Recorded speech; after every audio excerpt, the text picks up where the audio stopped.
municipality. We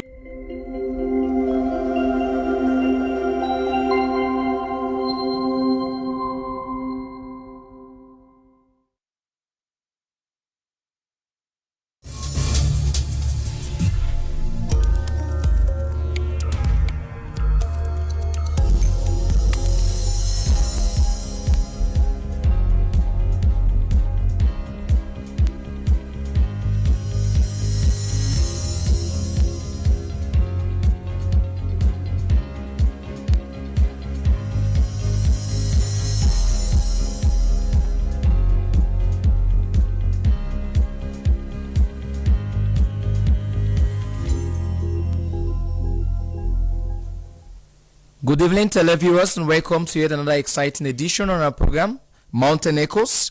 Today we shall be down to the co-cathedral section down there in Moliko. You see, you wouldn't believe.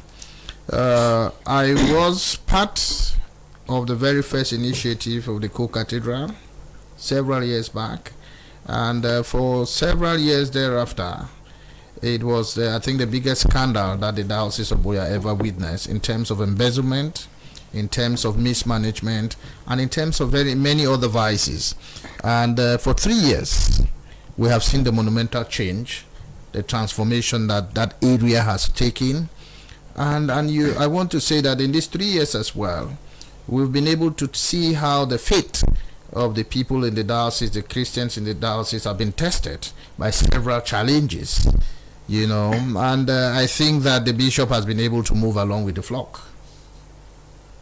Yeah, thank you very much. You just made mention of a transformational leadership. That is a visionary person, someone with a vision. Of course, every bishop coming to a particular diocese has a vision, has a mission also, and maybe putting things together to ensure that that comes maybe at the end of the day. Maybe he sees the dream comes true. That was Barrister Nkea. The case, I'm sure Barrister has looked at it in a legal kind of way, and as a Christian also. You may be working closely with the church, the parish at Immaculate Conception Parish at Great Support, for these 3 years with the bishop. What do you say? How do you look at him? Maybe kind of an evaluation about his stay here with the Christians, the Diocese of Buea. Well, Father, I can liken Bishop's coming here to that of Jesus Christ. He said he wasn't coming to bring peace to the world, but rather bring a sword. That brothers will be against sisters, in-laws shall be against mothers, and so on and so forth. So his coming here has affected many people, those who actually did not stand for the truth. So they have seen his coming to be like a threat to many of their hidden plays they were doing in years past. So I think his coming here has actually been like what I've just said, likening it to Jesus' coming. And like Barrister says, that he is quite a transformational leader.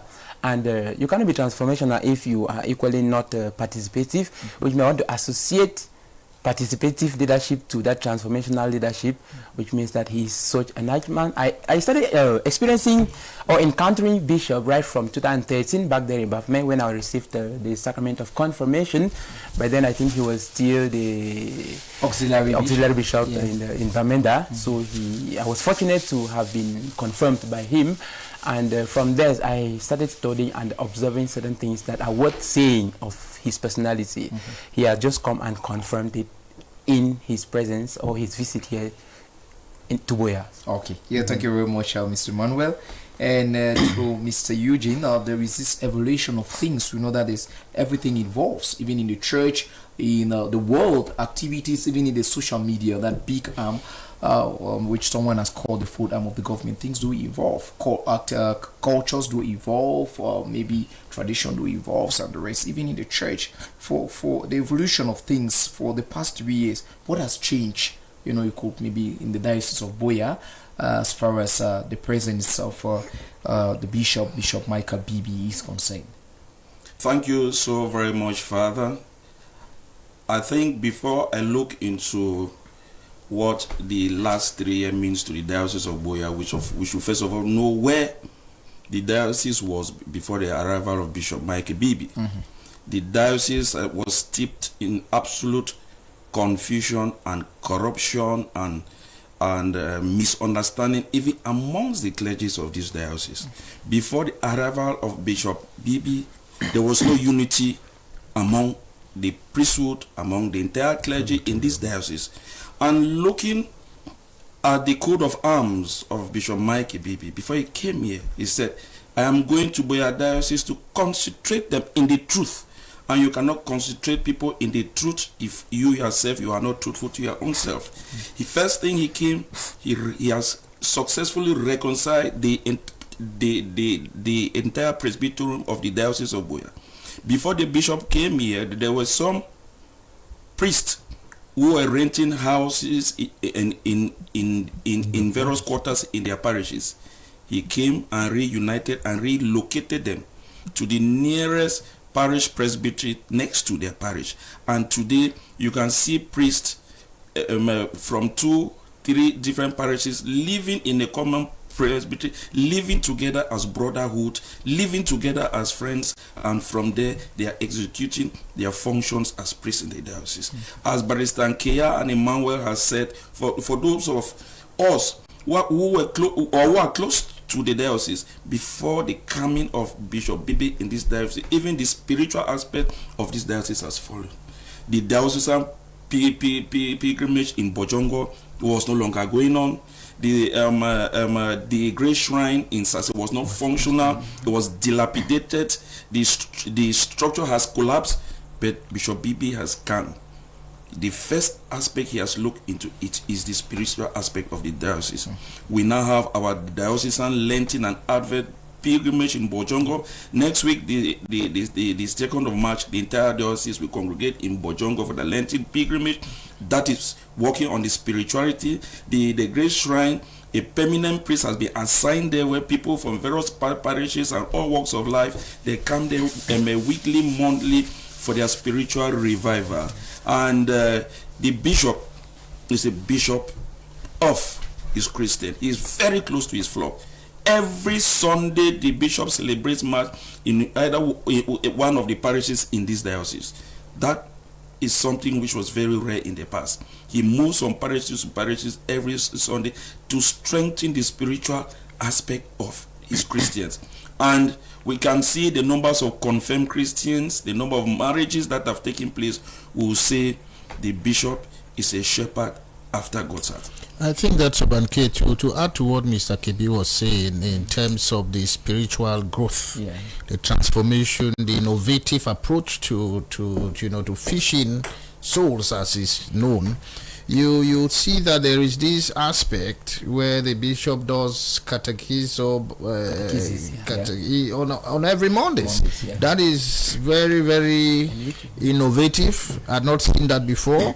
And again, Mr. Kebei, you would accept that this is one bishop in this diocese who has been so accessible to everybody. You go to the bishop's house, you see people queuing. Sometimes I ask myself, where does he have time to do other things? Because you see, every little when we were young, you come to the bishop's house, to see the bishop was like you were seeing God. It was so difficult. But you have that freeness, that accessibility. That is what it means. Yeah, thank you very much, Barrister and Mr. Eugene. That is the bishop who celebrates precisely on the 25th, the 3rd anniversary of his canonical possession at the Diocese of Buea. Someone has equally made mention of the fact that the priests religious, like you said, Mr. Eugene, how have both the priest and the religious men and women with the laity contribute to foster his pastoral work in the diocese for these past 2 years? Yes, I think the bishop of Bishop Mike Bibi has a very collaborative presbyterium. He works closely with his priest, and when he came here, there were some religious bodies with doubtful charism, some religious congregation, and I think if the bishop is suffering a lot of battery from the social media, is because with the consent of the church's authority, he had to suspend some of this body with doubtful charism, giving them time to prove their worth. And since he came here, we haven't heard about those bodies since he put a stop to their activities. And you can see the other religious congregations that are here now, they are working in harmony with the bishop to foster the spiritual development of this diocese. Just of recent, we celebrated the World Day of religious congregation in Bishop, where the Reverend Sister, the Reverend Brothers of all walks of life came under one umbrella, and they were chanting, dancing, and singing in unison at the Cathedral de Muliko. This is to tell you that the bishop has come, he has united the various bodies. Last year, all of us were in Limbe. The priest of the Diocese of Buea invited those of the Diocese of Kumba, and they played football match, and the bishop was the goalkeeper. It was really rare to see a bishop playing football with his priest, because at first what I knew a bishop to be, the bishop was a master and the priest was servant. But today he has reduced the presbyterium in the diocese to a true brotherhood, himself being one. Yeah, thank you very much, Mr. Eugene. The pictures we just saw there by Jesse shows the canonical possession of Bishop Michael Bibi, that was his first anniversary of the Diocese of Buea, which took place on the 25th of February 2022 at the Divine Mercy Co-Cathedral. The bishop used the platform to call on the Christians to be resilient in their faith in God, no matter their challenges. I'll call on Barrister Nkea, looking at the structure. That was the structure that was there in 2022, and this is early 2024. Look at what do you have to say about that? That was the very cool cathedral itself. Yes, like I mentioned before, Father, you see, when you look at the diocese, I said before that about 15-20 years ago, I made my first contribution to the Co-Cathedral project. As a very young lawyer, I made my first contribution to the Co-Cathedral project. And up to about 4 years ago, up to 3 years ago, the Co-Cathedral, not about 4 years ago, the Co-Cathedral was still a sham. It was still a dream. But today, if you look at it 3 years after, you will see that there has been a lot of investment, not only in terms of cash, but also in terms of collaboration between the presbyterium and the bishop, between the Christians and the bishop. And when you look at it again, then you start having hope for a diocese that is supposed to be the mother diocese in the country. Yeah. You start having hope. You know, I think when you can only then again try to appropriately assess when you compare with other dioceses that perhaps even came after Buea. If you go to Mamfe, you go to Kumba, right, you see structures emerging. So what was happening in Buea was something that was, I mean, I happen to be the diocesan legal counsel, and by virtue of that fact, I have seen evidence of colossal corruption prior to, I mean, in relating to the Co-Cathedral, colossal corruption where priests were involved, diverting funds and all that. And so when the young bishop comes who wants transparency, who wants accountability, and protects, right? Yeah. Then you start getting this social media fight, these harassments, the intimidation, the blackmail, the insults, and what have you, the misinformation, trying to impose a strange narrative on the minds of the people. And I think that is one aspect where, and as I said often, darkness has never triumphed over light. No matter how long it takes, truth will always prevail over falsehood. And you see, in 3 years, we have had the biggest challenge in the Diocese of Buea. I think this is the first time we had a canonical visitation, or apostolic visitation, as you call it. This is the first time in Cameroon, in the history in Cameroon, that you've had that kind of process. But I thank God that it happened, because Vatican will now be aware to make the appropriate decision based on their own findings. And that is why I keep saying that darkness has never triumphed over light. Whoever is wrong will be, but then you start asking yourself again, Father, what is it? I look at social media. I see you mentioned social media the other, just a while ago, while you were trying to invite Mr. Kebei to make an intervention. I think that one aspect, which is an innovation also in the communication world, is that social media has come to stay. Yeah. And that people who are idle, people who have failed in other aspects of life, hide behind their phones, hide behind their screens, and emit things that they will ordinarily not be able to sit with you and talk about. And once it goes out there, the whole world looks at it. But during these 3 years, even with this campaign of calumny, this campaign of harassment, intimidation, and all that, the young bishop has remained consistent, trying to pull his flock along, trying to make corrective measures where necessary. When he finds you to be of doubtful character, he calls you to order. And of course, you don't expect that people will be clapping all along as he does that.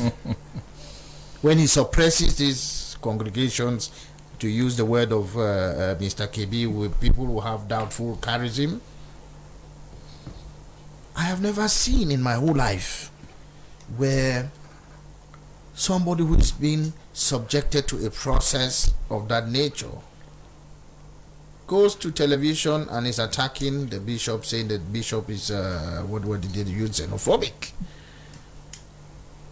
We have grown up in this diocese for as long as we have been alive, and we have seen priests of foreign nationality, Nigerians, so many of them, and nobody has ever looked at them as foreigners. So it was not because some people came from Nigeria or they came from where. It was just when you've lost an argument, you start looking for other reasons to divert attention. But again, Father, if you look at, just throw your eyes around, beside the co-cathedral, look at the CUIB. Look at CUIB. Go to gardens in Limbe. See the structures there. Look around. Go to mile 6. How do they call this? Mile 14 down here. Mile 16. Yeah. Mile 16. Huge transformation. I think that is what we need in a diocese that is supposed to be the oldest diocese in the country. And like Mr. Kebei Eugene mentioned, when you see how the people in the diocese, the Christians in the diocese, come together each time the bishop calls to do this pilgrimage to Bojongo, go to the shrine in Sase there. You see how people go there. Then you begin to doubt how did these people nourish their Christian lives without these things in the past. I don't want to really seem as if I'm assessing some other period in the past, but you see, when you have a system that was dysfunctional, you must have people who are benefiting, feeding fat from that system. And when you want to make that system functional, those people who are benefiting from that dysfunctionality must rise up in protest, and they will call you names. And if you don't put your feet firm on the floor, you may falter. I think that is where the Diocese of Buea is at the moment, where a dysfunctional system is, the bishop is trying to stabilize. That is the innovative leadership I'm talking about. Trying to introduce a leadership that brings stability, a leadership that brings accountability. I went to some parishes, they say, no, this bishop says all money should come to the bishop's house. Then you have to account for them. What are you doing with the money? If you don't want to account for it, what are you doing with the money? Yes, sir. Barrister, let me just cue in. Yes. You made mention of the issue of CUIB. Yes. Before the coming into office of Bishop Bibi, CUIB was renting a makeshift campus in Douala, specifically in Bonabusati. The authorities then in that institution were owing accrued rent to an extent that with the coming of the new academia, they were almost ejected out of that premises. Yeah. But within 3 years of the arrival of Bishop Bibi, CUIB owns a campus in Douala in Bonaberi, owned by the Diocese of Buea.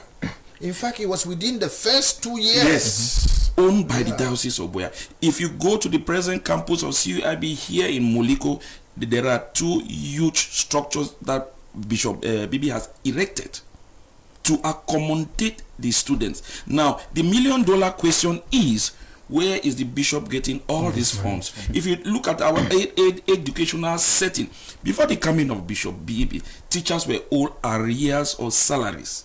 Bishop Bibi has come with the meager means and with his strict managerial policies and speed breaks.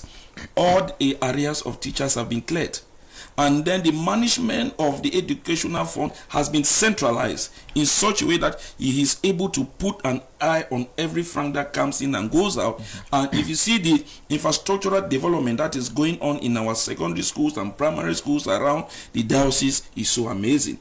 Go to Boma Street there in Tico. There's an ultra-modern primary school which has erected, which is functional there. If you go to St. Joseph's College, my alma mater, there's new dormitories that he has renovated. If you go to St. Anne's Secondary School in Limbe, new academic block, and so on. We can go on and go on. He has transformed the Caritas area there in Moliko to a vast construction site.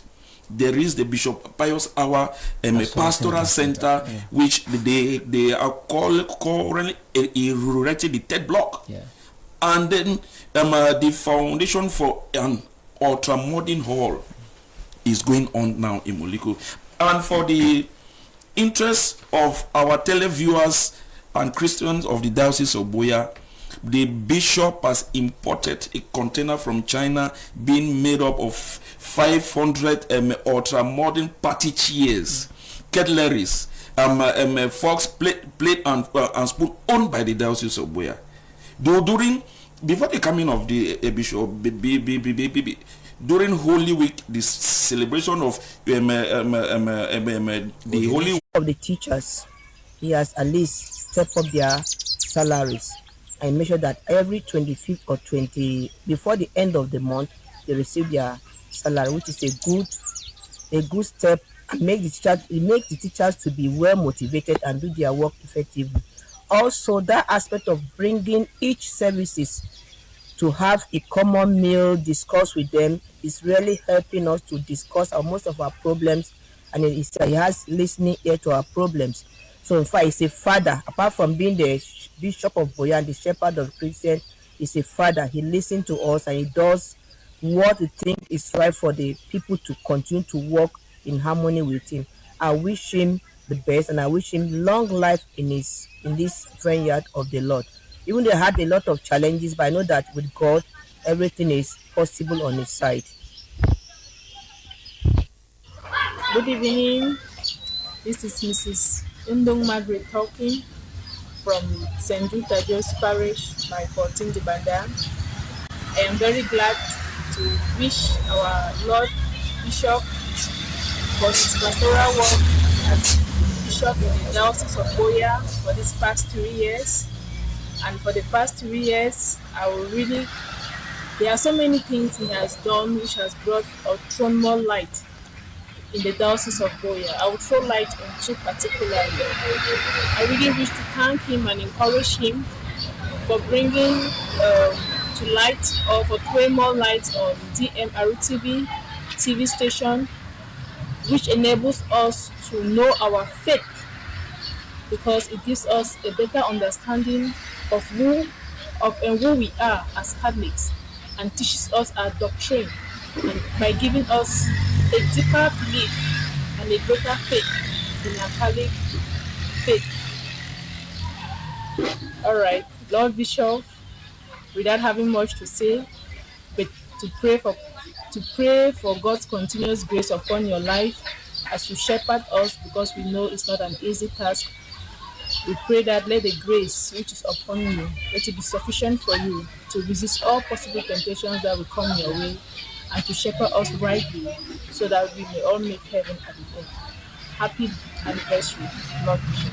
Thank you.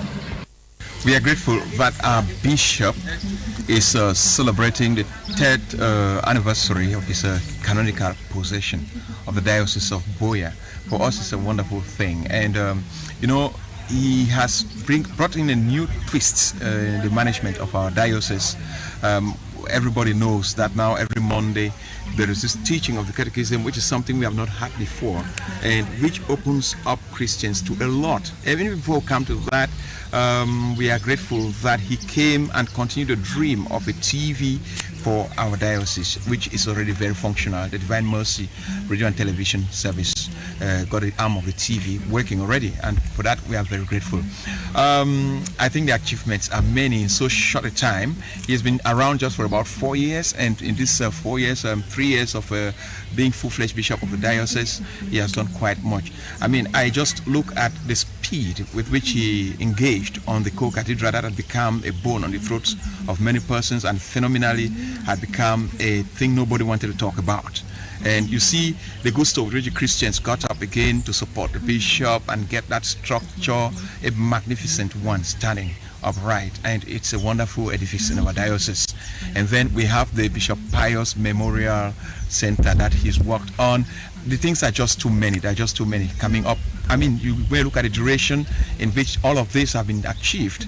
We are like, this is strange, very strange. We are happy about that, and we can only wish him well and give him all our support, and pray that the Holy Spirit empowers him even more, so that he can achieve more for our diocese, for our people. And there is this other part of him, meeting the people all the time, going down to meet the people right at their places. When he came, I was surprised that in a year he would visit a parish more than one time. I was like, how come this bishop has this kind of energy? I'm happy that he has slowed down a little anyway, but he's still moving around. He's still going around, making sure he reaches all the nooks and crannies of the diocese. Everybody knows him already. Everybody knows him, and everybody wants to see him. Everybody wants to see him. People are just happy to have him. And there is this whole issue of financial transparency. I think that is one thing that the diocese really needed, especially after the period of some kind of problems that we had that rocked our diocese for quite some time, and even made the people to lose faith in giving. So he came up with this idea of financial transparency. You see, every time there's cathedraticum, people bring gifts, and then he publishes what he received. He publishes to whom he gave what, and it just gives people a kind of confidence. It has rebuilt confidence in the people around. That is something you cannot easily earn. But I say, in so short a time, if we have reached where we are, I wonder where we shall be in 10 years. We just pray that it stays on, because I see this diocese becoming the champion of this country once more, as it had been before. And we can only tell our bishop many more years, and we wish him strength, long life, and God's blessing.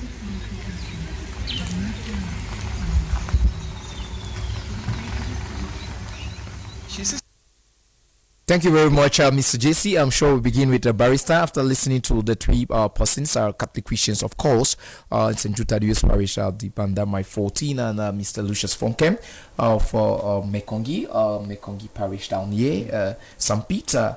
the Alstom, some others will be coming. What do you think about your own views of looking at the bishop for the past 3 years? Yes, I think that they have, in a way, repeated all the issues that we have expressed from here from a different perspective. Yeah.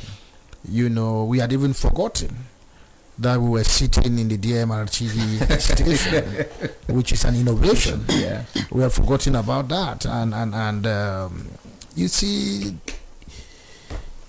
the way that this TV station has been able to propagate the word of God across not only the diocese but beyond has been unimaginable. Those are the things that we are talking about, and you see, a lot of them made mention about the fact that, oh yeah, they know that he has challenges, but by the grace of God, you know, he will succeed. And I think that just only points to the resilience of the bishop.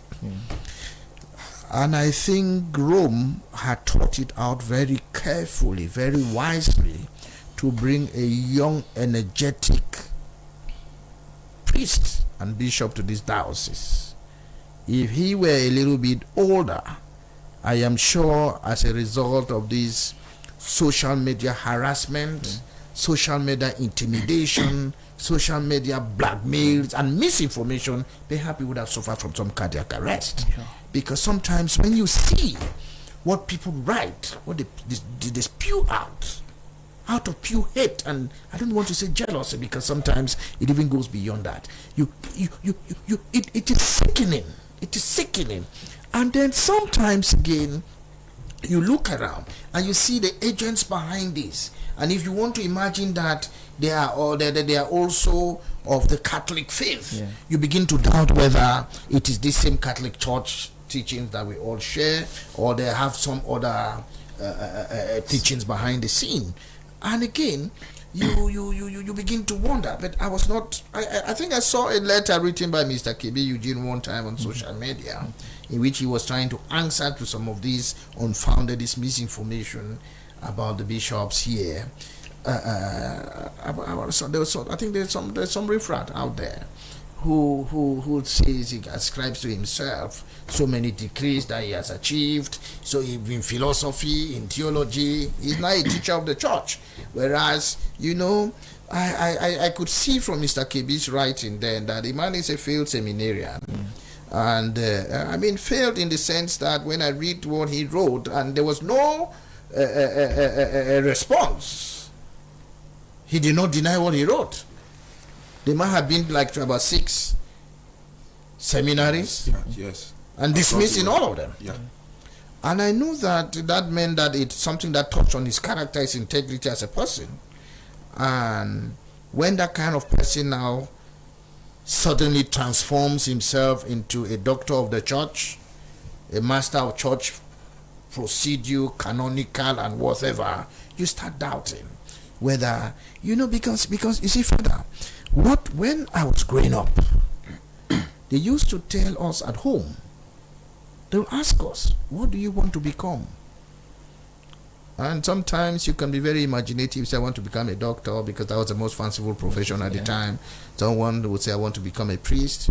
But for you to know somebody who is balanced and focused, that person gets one thing, knows what he wants and goes for it. But if you go to the seminary 11 times and you are dismissed, you think you want to be a priest, you are dismissed, and then you turn and now you say you are a social media influencer on Catholic, it means that you don't even know what you want. But you see, sometimes it is necessary to have this kind of distractions because they help you to, again, to sit back and observe and to really judge yourself, to find out whether, well, what you are doing is up to task. But I think that so far we are happy that the bishop is still on track. He has not lost touch. He has not been distracted by that kind of campaign of calumny, campaign of blackmail. He is firm, and I think that touches on his resilience, which I think it's a virtue which is rare to have. Yeah, thank you very much, Barrister Nkea. Before maybe you asked Mr. Eugene what is his own point of view as concerning the the views we got from three of the Christians and Diocese of Buea. We have a contribution here. Good evening, Barrister Nkea, Nkea, and the Catechist Emmanuel. What moves me about the episcopacy of Bishop Michael Bibi is the present position of the Divine Mercy Co-Cathedral, financial sanctity and discipline he is trying to instill among priests. My Lord, choose you. My Lord God, choose you to lead the sheep of his diocese. Be steadfast and close your ears to social media distraction. My gift for you this day is a rosary. This from Mr. Bate Elvis from Buea. So that was from Mr. Bate Elvis, also contribution. Mr. Eugene, what do you think about the interventions there, or maybe the views of these three persons who just spoke about the bishop instead here? Yes, what has struck me from what we just watched on screen is the teaching aspect of the bishop, of Bishop Mike Bibi, going out every Monday to various parishes and deaneries to teach doctrine. And what we have not mentioned here on set is that part of this diocese is engulfed by the current socio-political crisis affecting the northwest and southwest region. If we take the entire Moyoka deanery is submerged in this crisis. And I want to say it loud and clear here that Bishop Michael Bibi has braved the odds, and he pays regular visit to all these parishes from Bafia to Munyenge to Likoko to Ekata. And we have seen the response of the Christians from this area. Every cathedral, they brave the odds, they come on bikes in their hundreds and even thousands and participate in the cathedral.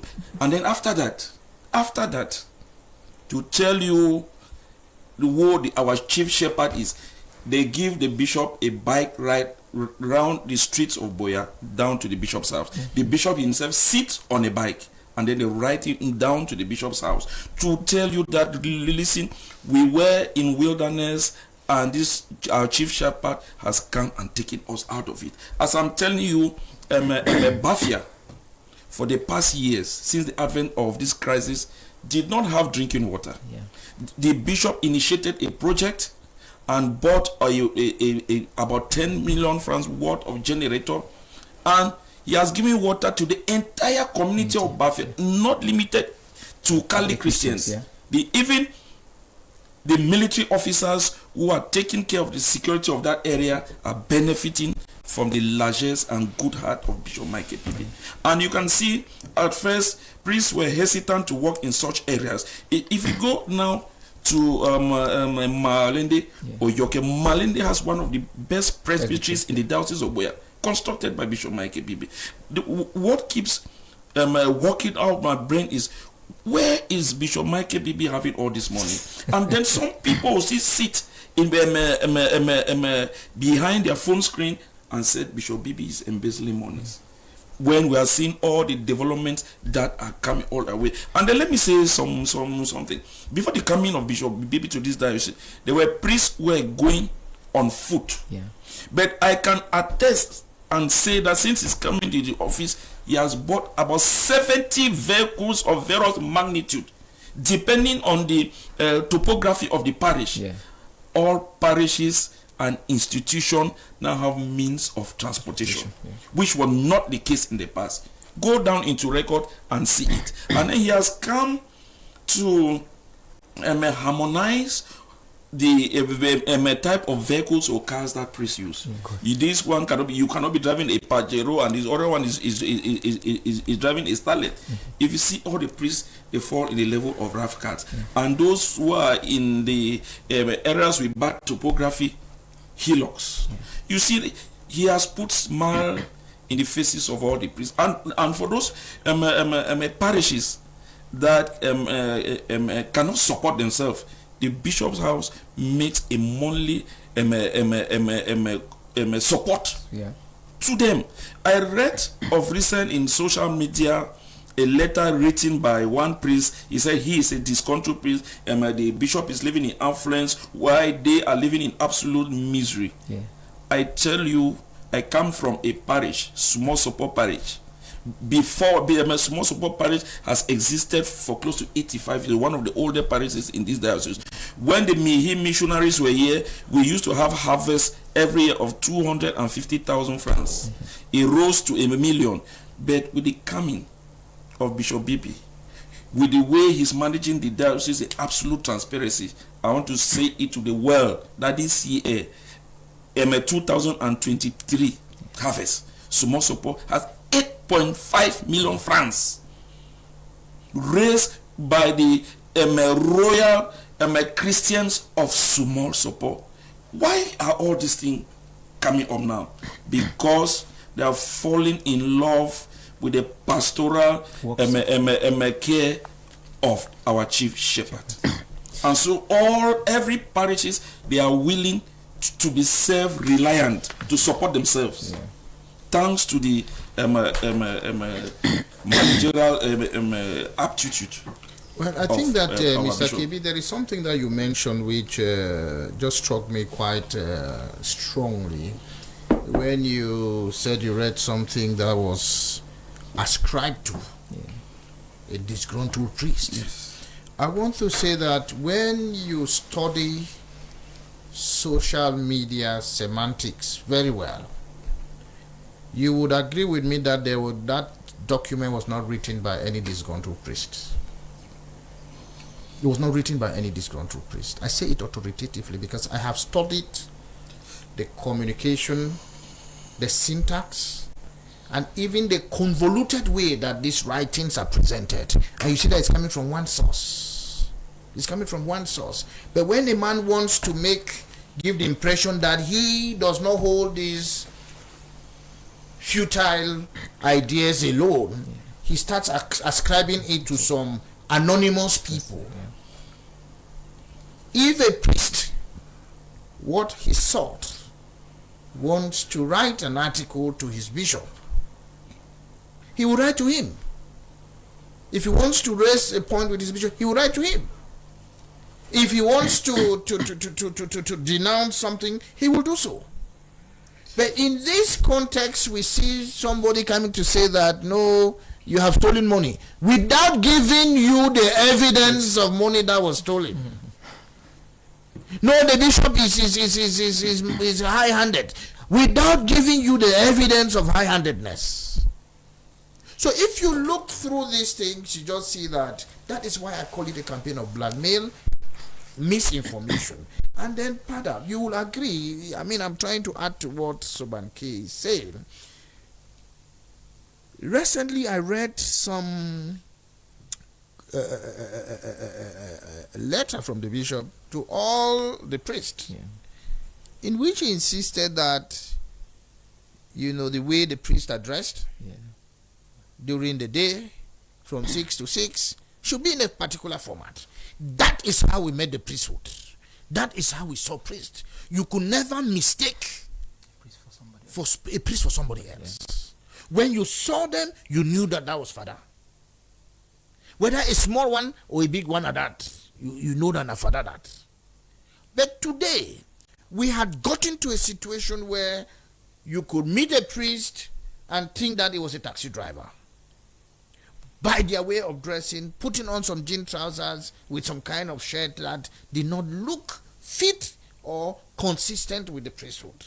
I think that those are things. I read again some people were trying to make some smart comments about that. Oh, he thinks that he's a headmaster of a school and the priest that. No, I think he was just trying to bring back the harmony, to say that no, this is how we should be, this is how it has been, and this is how we have to function as a family. You see the point Nkea also made about prior to this time, there had been a certain feeling that certain priests would work in certain parishes that were considered to be juicy parishes, and that those who did not their face, they did not find favor, were sent to certain parishes.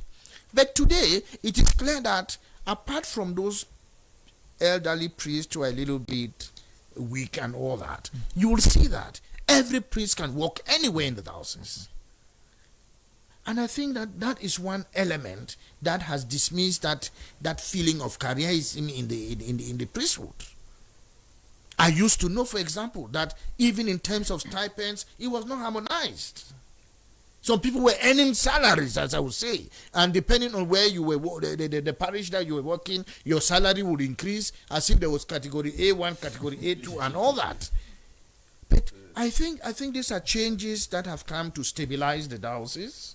These are changes that have come to bring the people of God together. And these are changes that are consistent with the kind of leadership that moves the diocese according to the teachings of the church. Yeah, thank you very much, Barrister. We have a contribution here. Good evening, Father, and to all in the studio. Nice watching and being enlightened with the achievements of the bishop. My regards to Barrister Nkea from Adjong Joyce. Adjong Joyce, she's precisely in Moliko. Thank you very much, Madam Joyce. I'm sure, Mr. Emmanuel, you've got something. While we ask Madam Kindness to prepare what the children, the pupils of Immaculate Conception Primary and Nursery School has for the bishop today. Mr. Emmanuel, you have something to say. Yes, Father, we cannot mention the works of Bishop Michael Bibi and go home without mentioning the sacramental, the liturgical aspect of the diocese. Yeah, before the visit or the coming in place of Bishop Bibi, if you look well, you will discover some Christians were given sacraments after just a month or two of doctrine classes, and with that, after 2-3 years, you see them falling away from the church. They were given what they had not learned, what they were not well taught. You come for doctrine classes, a month, 2-3, you go home with their sacraments. And looking at this development now, the RCIA program, which back then it was only heard of in the Bermuda Archdiocese, because that is what I actually experienced. I studied doctrine for 3 years, but coming to here to work here in Buea, I discovered people study doctrine for 3 months, 4 months, and they receive sacraments, and that is what alarmed, or that caused the alarming nature of Christians moving away from our mother church, or from the mother church to other sub churches around, because they had not been taught what they are given, or what they are given, the sacrament itself. Then, looking at the situation of the catechist in the Diocese of Buea now, is very much more applaudable than how it has been before the existence of Bishop Michael Bibi, because it had reached a stage where people liken the smallest salaries to they call it catechist dash, But the bishop has come and stopped that word catechist dash, because the Bible says each laborer deserves his pay, So he has actually stepped up the living standard of the catechist, giving them every reason to belong, participate, and contribute. Because if you don't extrinsically motivate somebody, then you don't expect the person to produce good. Yes, I was just going to say that this is the first time also that I'm seeing a young catechist. Because in our time, catechist was likened to some old power. Yeah, Barrister, all thanks to Bishop Michael Bibi. He has given me every reason to feel like female catechist continue extending the message of Christ to those entrusted to my care. Yeah, so I want to say that I haven't experienced a bishop like Bishop Michael Bibi. If in the recent happenings, you will see accidents occur in every suburb of the diocese. You see bishop go there, appear in the scene to console, see what happened, observe. It is strange. It is actually strange. Yeah, I heard Mr. Kebei made mention about the status of teachers. The status of teachers. Catholic teachers were regarded as, in the past, teachers were going home with 32,000, 22,000, and take that and compare with the living standard we have nowadays. That a cup of rice is sold at 200 francs, if I'm not making a mistake. And you would not expect somebody to be able to survive with 32,000 francs a month. House rent have been increased, lots of things have been brought into place, and making life so hard on those workers. But all thanks to our bishop, who has come and tried to look into the living standard of almost everybody under his custody. We say your stay here has not been a waste, and God will continue to give you the strength. Yeah, thank you very much, Mr. Emmanuel. Madam Kindness, I'm sure the videos are ready. The kids or the pupils of St. Cornelius Primary and there's a school there. And great support had something also for the bishop and equally Mr. Patrick Pascal, graduate or maybe just finished with the masters in is it ICT or technology and some other stuff in the University of Buea had something also for the bishop. Over to you, Madam Kindness. Bishop Michael Bibi, your 3 years in Buea has not been a waste. We CNP as great support Buea. We love you.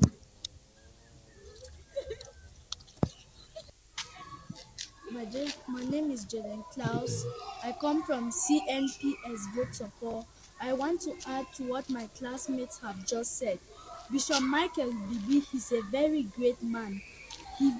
The last time he came here, he greeted little children. He gave the children a handshake. He gave the children so many things. Like he hugged them. It's not easy for a big person like him, like the bishop. It's not easy to hug little children, take handshakes to little children. His 3 years that he came here has not gone to waste. He painted our school. He did so many things. He built the co-cathedral, even the pastoral center. He made a DMTV, sharing the light of hope. I saw the way he helped so many people in the DMTV. He's a great man.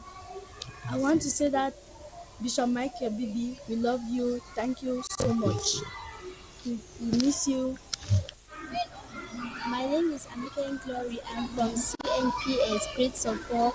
To add to what my mates have said, he equally, about my Bishop Michael Bibi, he equally constructed the co-cathedral and he made the Divine Mercy television. And he is so simple and humble that he came to our school to introduce himself to the people who don't know him yet. And by that, I found out how gentle and humble he is. My name is Nkea. I come from CNPF Grace Support Buea, and I want to thank the Bishop of Buea for the good thing he has been doing for us all this while. Like some of them are by painting our building all around the campus. Our campus looks so clean and neat. The environment is so clean, and for helping our teachers and helping the Catholic Church. Thank you. McBride. I come from St. Cornelius Catholic Nursery and Primary School, Great Buea. I want to say that I'm thanking God for sending Bishop Michael Bibi so that he should build some places for us. And he even came to our school to greet many people. I thank God for what he has done. Okay. Hello, televiewers. I am Patrick Pascal Mumu Balata. I am a parishioner of St. Peter and Paul University Parish, Moliko, Buea. So all through my stay here in Buea for the past 3 years, especially, what I can say, especially now that our bishop is about celebrating the 3rd canonical possession anniversary of the Diocese of Buea, is that I have noticed a lot of work that has been done to encourage Christians in their faith. For example, the construction of the pastoral center, everybody sees what is being done at the Divine Mercy Cathedral, the project which is being done, like working with school proprietors, especially at UIB and everything. So for me, it just leads to his biscuit. Just okay, go ahead. All this for me is just reflects to me to John 17:17, which happens to be his slogan. He said, consecrate them in the truth.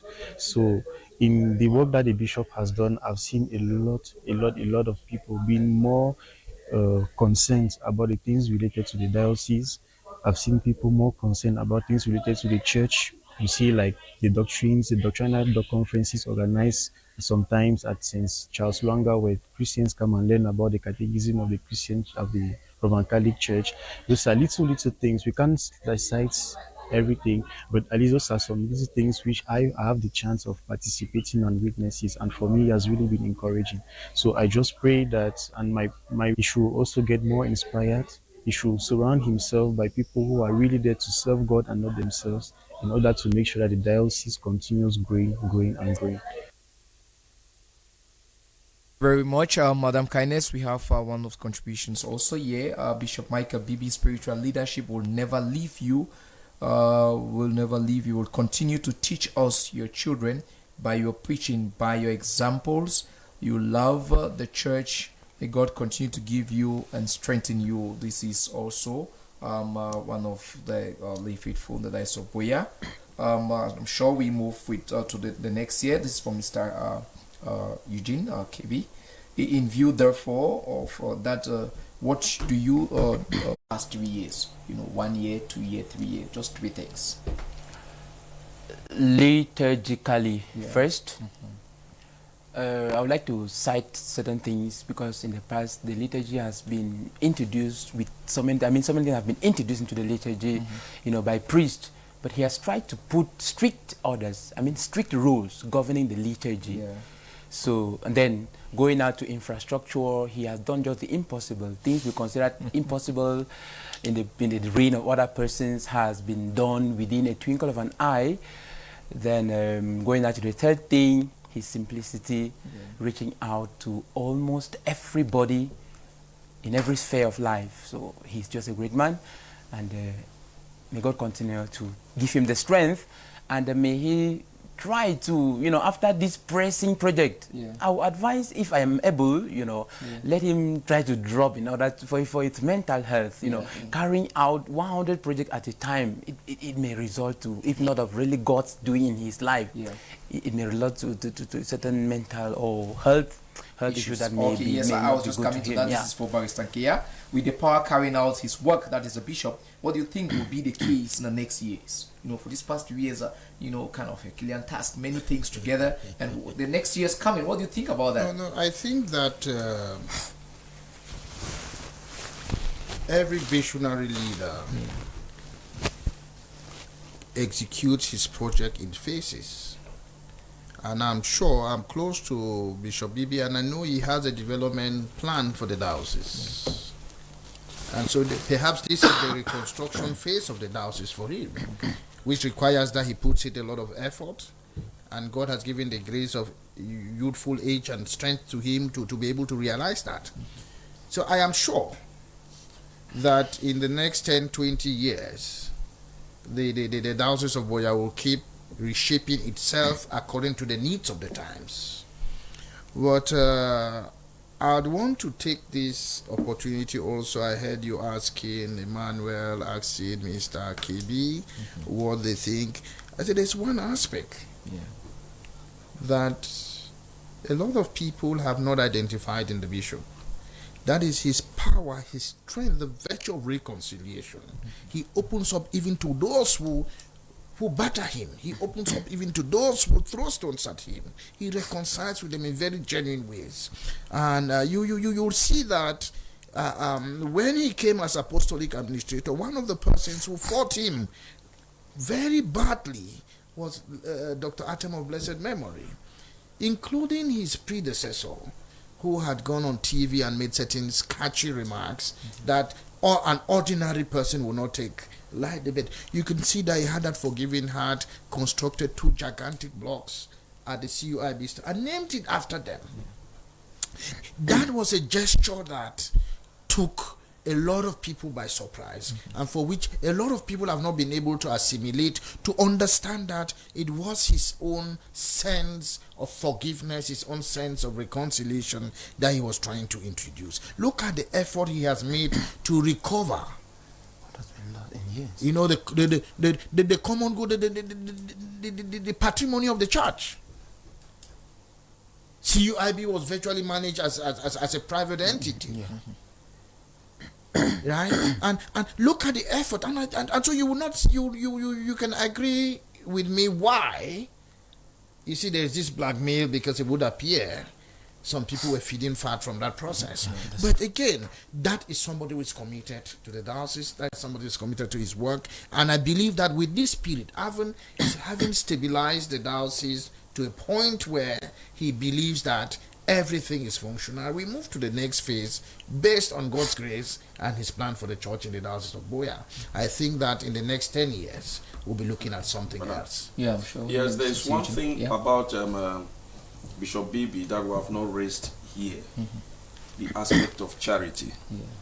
Bishop Bibi has come here and he has raised Caritas to a very high level, and Caritas is reaching out to all the nooks and crannies of this diocese.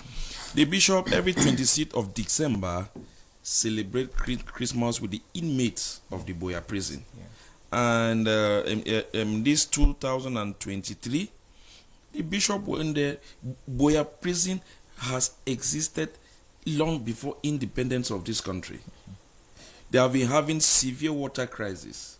The bishop, out of his good heart, went there and promised them a borehole. And let me tell you, Father, everything now is being done for that borehole to be dug and given to the inmates of the Buea prison.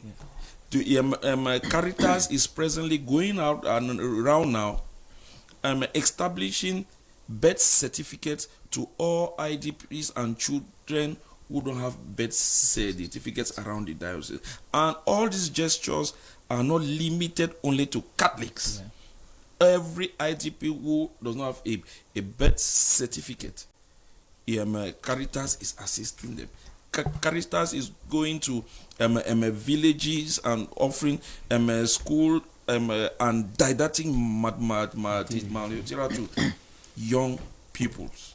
I think that is the humanitarian aspect of Bishop Bibi's 3 years in office. Yeah, thank you very much, Barrister. This is for you. I'm sure you're going to use your legal mind to maybe work it out. The viewers are there listening and watching you closely.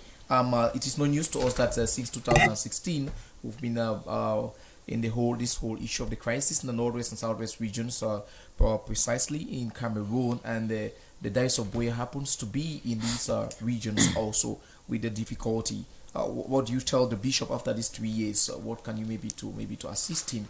Words of encouragement as far as his pastoral work is concerned in this particular diocese.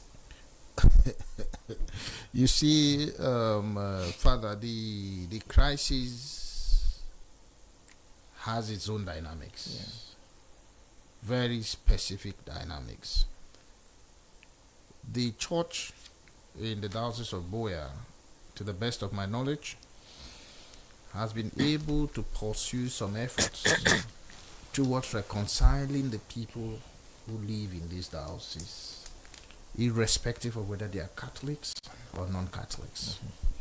And I think that, for me, that is one of the things I will encourage the bishop to continue to forge ahead, to continue to push forward.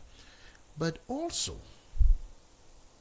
if you take a glance, you will see that even at a time when schools had been shut down in the diocese, he has been able to resurrect Sase. He has been able, other schools are functional.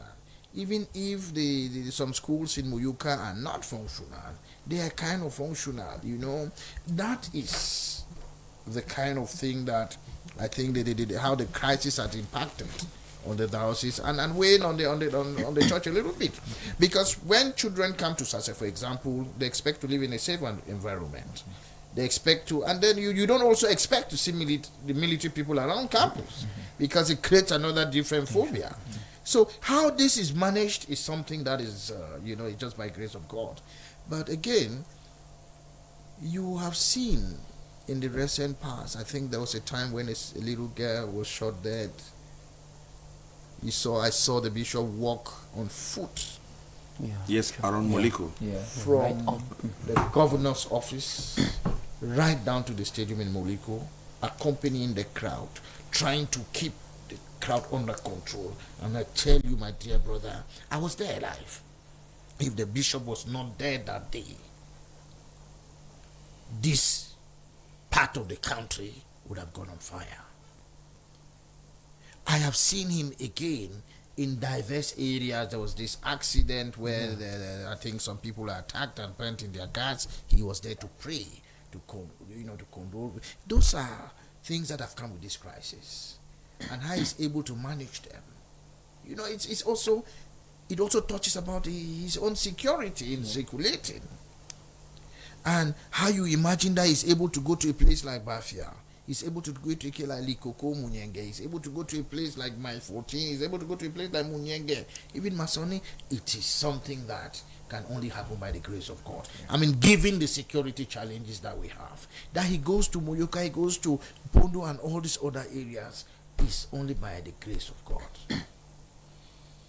So our hope is that perhaps he continues to pray for us, pray for the Diocese of Buea, so that someday, not too long from now, we could have some kind of peace here. Yeah, thank you very much, Barrister Nkea, for joining us in this very special program. Mr. Eugene Kebei for being with us, and Mr.